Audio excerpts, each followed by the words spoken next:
Halo semuanya, selamat datang. Hari ini kita bakal ngobrolin sesuatu yang kayaknya relate banget sama kita semua, yaitu sebuah perjalanan dari yang tadinya risau, gelisah, sampai akhirnya bisa nemuin ketenangan. Oke, kita mulai dari pertanyaan ini deh, yang mungkin sering banget kita tanyain ke diri sendiri. Kenapa ya, kok kita sering banget ngerasa risau dan gelisah?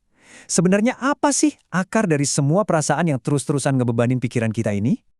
Nah, titik awalnya itu, ya, kita harus akui dulu adanya beban pikiran itu. Penting banget buat kita sadar kalau kegelisahan ini tuh pengalaman yang dirasain banyak orang kok. Ini bukan berarti kita lemah sama sekali, bukan.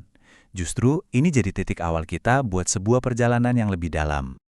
Nah, teks yang lagi kita bedah ini nawarin satu jawaban yang fundamental banget. Intinya ada di kutipan ini, andai Allah sudah di hati, tiada masalah yang tidak dapat teratasi. Dengerin deh, ini tuh bukan sekedar kalimat penyemangat biasa ya, tapi ini adalah fondasi keyakinan yang jadi solusinya.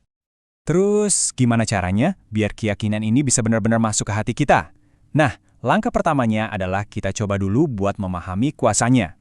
Kita perlu nih buka pikiran kita buat ngertiin sifat-sifat Tuhan yang, jujur aja, seringkali melampaui logika kita sebagai manusia. Oke, konsep dasarnya simpel banget. Allah itu maha berkuasa. Udah, itu aja dulu. Ini adalah atribut yang paling fundamental, yang jadi pilar buat semua pemahaman kita nanti. Semuanya tuh berawal dari sini, dari pengakuan kita akan kekuasaannya yang mutlak. Nah, ini nih yang benar-benar menarik. Coba diperhatikan. Dia itu bisa memungkinkan yang tidak mungkin, dan sebaliknya, tidak memungkinkan yang mungkin. Ini kan kedengarannya kayak paradoks ya. Tapi justru disitulah letak poinnya, bahwa kuasanya itu nggak terikat sama hukum sebab akibat, atau apa yang kita anggap masuk akal. Dan yang lebih penting lagi, kuasa yang segitu besarnya itu ternyata nggak sembarangan loh. Teks ini menegaskan banget kalau semua kejadian karena izinnya, kasih dan cintanya. Artinya apa? Artinya, di balik setiap peristiwa, mau itu yang kita suka atau nggak suka, selalu ada dasar kasih dan cintanya. Ini langsung nyambung ke sifat berikutnya, maha baik. Kalau kita benar-benar yakin sama ini, kita jadi percaya kalau dia itu selalu ngasih yang terbaik buat kita. Bukan apa yang kita mau ya, tapi apa yang benar-benar kita butuhin buat kebaikan kita dalam jangka panjang. Dan bukan cuma yang terbaik, tapi juga yang terindah.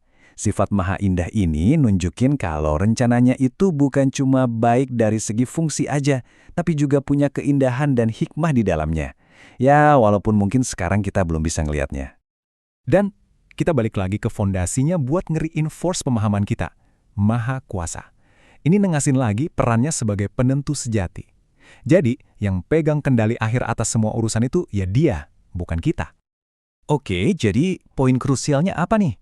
Setelah kita paham semua sifatnya, maha kuasa, maha baik, maha indah, terus langkah konkret apa yang harus kita lakuin? Nah, disinilah titik baliknya. Ini bagian terpenting dari seluruh perjalanan ini.